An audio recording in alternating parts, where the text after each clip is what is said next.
आज की कहानी मोहताज। सुनो सौरभ, मिडू का पहला जन्मदिन है। सब पूछ रहे हैं कहाँ मना रहे हैं हम अपनी बेटी का पहला जन्मदिन। खाना खाने के बाद जब सौरभ टीवी खोलकर बैठा तो उसकी पत्नी मानसी रसोई का काम निपटाकर उसके पास आकर बोली, मानसी, तुम्हें तो सब हालात पता है तो तुम सबसे बोल देती, नहीं मना रहे हैं हम जन्मदिन। सौरभ झुंझुलाकर बोला, पर सौरभ, यहाँ सोसाइटी में सब अपनी छोटी से छोटी खुशी भी सबके साथ मनाते हैं और फिर सबको पता है हमारी बेटी तो शादी के 5 साल बाद हुई है।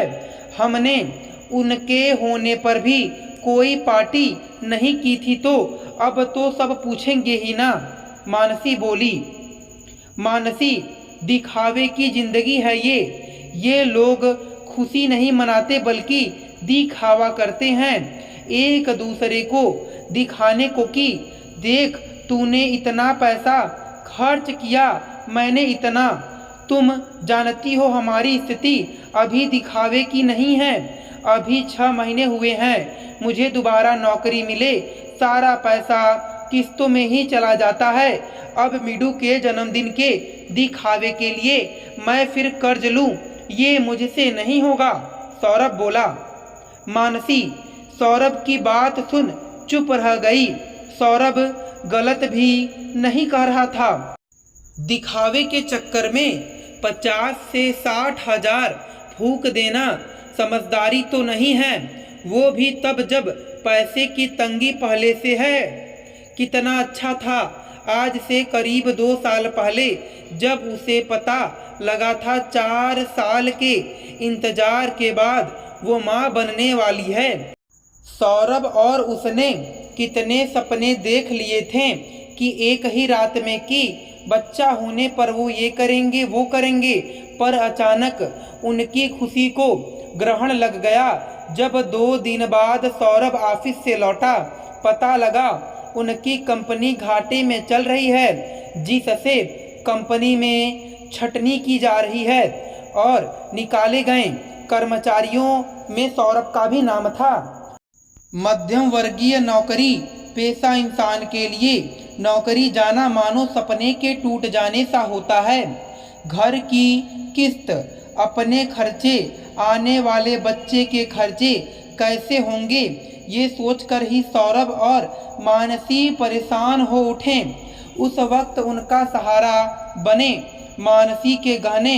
हालांकि सौरभ को उम्मीद थी कि जल्द दूसरी नौकरी ढूंढ लेगा, पर उसे नौकरी मिली पूरे 1.5 साल बाद। तब तक मानसी के गहने तो बिके ही, कर्ज भी चढ़ गया, क्योंकि मिट्टू के होने पर भी अस्पताल का काफ़ी खर्च आया था।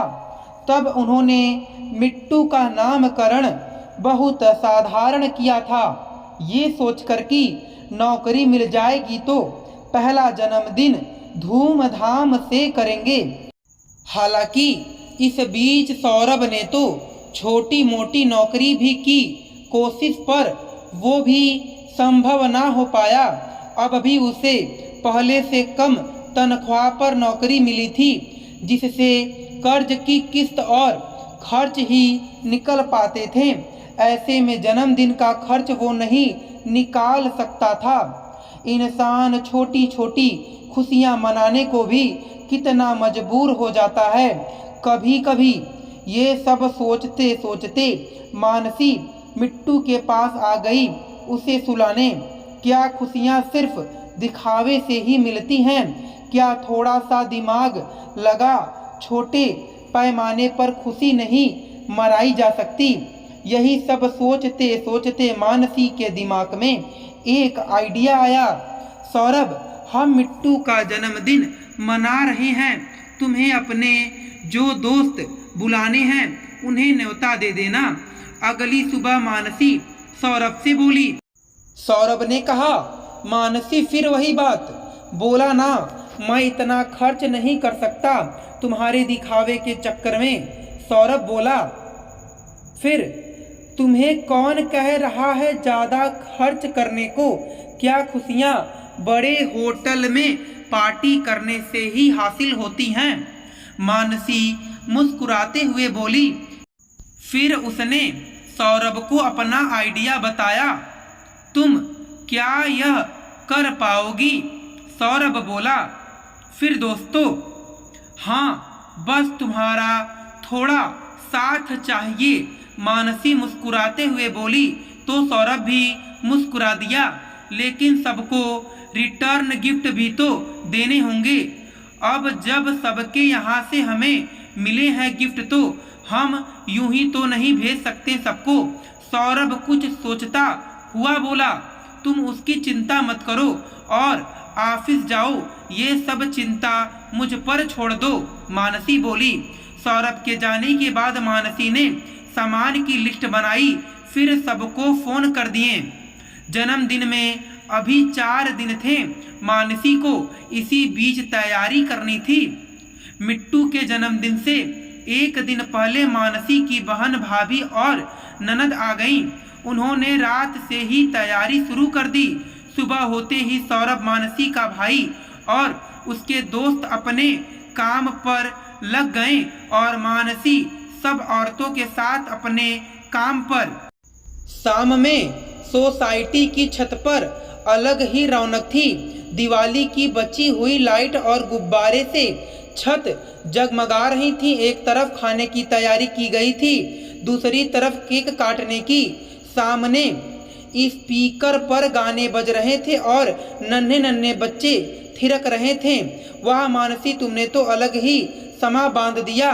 हमने तो सोचा भी नहीं था कि ऐसा भी जन्मदिन मनाया जा सकता है, मानसी की एक पड़ोसन बोली। हाँ रेखा, हमने सोचा होटल में पार्टी कर करके सब बोर हो गए होंगे, क्यों ना कुछ अलग किया जाए, ऐसा जिससे हमारा बचपन भी जिंदा हो जाए, मानसी हंसकर बोली। सच में हम लोगों के जन्मदिन तो घर पर मना सकते हैं। वैसे तुमने तो होटल को फेल कर दिया, लग ही नहीं रहा है ये हमारी सोसाइटी की वही छत है जो बेजार सी पड़ी रहती थी, एक और पड़ोसन बोली। थोड़ी देर बाद मानसी ने सबको शरबत और कोल्ड ड्रिंक परोसी। साथ में घर के बने समोसे, छोटे छोटे बर्गर और बाहर से मंगवाए ठोकला चिप्स और रसगुल्ले। सबने नाश्ते का लुत्फ उठाया। फिर आई केक कटिंग की बारी। मिट्ठू भी आज गुलाबी फ्रॉक में खुशी से फुदकती फिर रही थी। केक के बाद मानसी खाने का इंतजाम देखने नीचे आ गई, क्योंकि उसका प्लेट लास्ट फ्लोर पर था तो ज़्यादा दिक्कत भी नहीं थी। ऊपर से लिफ्ट तो थी ही। मानसी के भाई और उसके दोस्तों ने सारा खाना ऊपर पहुंचा दिया। मानसी को खाना बनाने का शौक तो था ही। उसने अपनी भाभी, बहन और नंद की मदद से छोले चावल, मटर पनीर, गोभी आलू और दही भल्ले और पूड़ी बनाई थी। मीठे में उसने मूंग दाल हलवा बना दिया था। पूड़ी बनाने का काम उसने अपनी घरेलू सहायिका को सौंप दिया था। वो अपनी देवरानी को साथ ले आई थी। दोनों मिलकर पूड़ी उतार रही थी। मानसी नीचे की व्यवस्था देख वापस ऊपर मेहमानों का ध्यान रखने आ गई। सबने खाने की बहुत तारीफ की। वैसे भी आजकल की भाग दौड़ भरी जिंदगी में सब अपनी साल गिरह या बच्चों के जन्मदिन होटल में ही मनाने लगे थे, तो इस तरह का जन्मदिन नया अनुभव था सबके लिए। सौरभ, आज की ये पार्टी यादगार बन गई।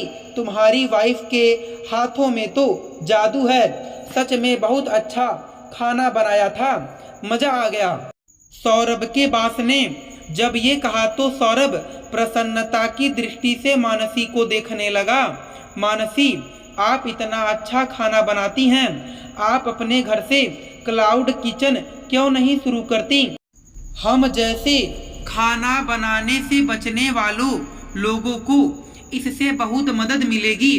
बास की पत्नी हंसते हुए बोली। मैम, ये बहुत अच्छा आइडिया दिया आपने, मैं ज़रूर इस बारे में सोचूंगी। कम से कम कुछ करने की सोच रही थी, पर मीडू की देखभाल के साथ कुछ सूझ ही नहीं रहा था। मानसी खुशी से बोली, तुम्हारी पहली कस्टमर मैं बन जाऊंगी। बास की पत्नी हंसते हुए बोली तो सब हंस दिए।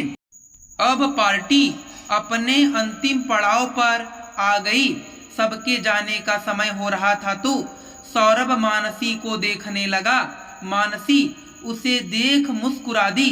तभी मानसी का भाई और उसके दोस्त हाथों में थैले ले वहां आए। मानसी ने उनसे एक एक थैला पौधा निकाल सबको रिटर्न गिफ्ट में दे दिया। सब अलग अलग तरह के पौधे पाकर बहुत खुश हुए। सच में मिट्टू का ये जन्मदिन हमें हमेशा याद रहेगा। ये पौधे इस अनोखे और शानदार जन्मदिन के साक्षी रहेंगे। कुछ मेहमानों ने कहा। सबने उनकी हाँ में हाँ मिलाई। सब मेहमानों को विदा कर वहाँ का काम समेटा जाने लगा। सौरभ ने मानसी को धन्यवाद बोला और मानसी ने अपनी ननद, बहन, भाभी और भाई उसके दोस्तों को धन्यवाद कहा, क्योंकि उनकी मदद के बिना ये संभव नहीं था। साथ ही उसने अपनी सहायिका और उसकी देवरानी को भी खाना तथा पैसे देते हुए धन्यवाद कहा। कुछ दिन तक सोचने के बाद मानसी ने क्लाउड किचन शुरू करने की सोची, जिसके लिए उसने फूड लाइसेंस के लिए अप्लाई भी कर दिया। 2 महीने की भाग दौड़ के बाद आज मानसी ने क्लाउड किचन शुरू कर दी। उसे अपनी सोसाइटी से ही ऑर्डर मिलने शुरू हो गए। वैसे भी अपनी बेटी के जन्मदिन पर मानसी ने एक किस्म से लोगों को नई राह दिखाई थी। छोटे पैमाने पर कम खर्च कर अपनी खुशियां मनाने की। धीरे धीरे मानसी का काम बढ़ने लगा तो उसने अपनी सहायिका को पूरा दिन के लिए अपने यहाँ काम पर रख लिया। वो उसकी मदद कर देती थी। आज मानसी का एक नाम है। मजबूरी में इस तरह से मनाया बेटी का जन्मदिन मानसी के लिए नई राह खोल देगा, इसका उसे अंदाजा भी नहीं था। मानसी ने पति के साथ कंधे से कंधा मिला, उसका कर्ज उतार दिया। पर हाँ, वो अब भी अपनी बेटी का जन्मदिन और अपनी सालगिरह सोसाइटी की छत पर ही करती है। बाकी लोग भी वहाँ जन्मदिन मनाने लगे अपने बच्चों का। सोसाइटी की वो छत जो कभी उपेक्षित सी रहती थी, वो भी आज चमक जाती है और मानो मानसी को धन्यवाद करती है। दोस्तों, मैं आशा करता हूँ कि आपको यह कथा पसंद आई होगी। फिर मिलेंगे आपसे अगले वीडियो में। आप सभी का धन्यवाद।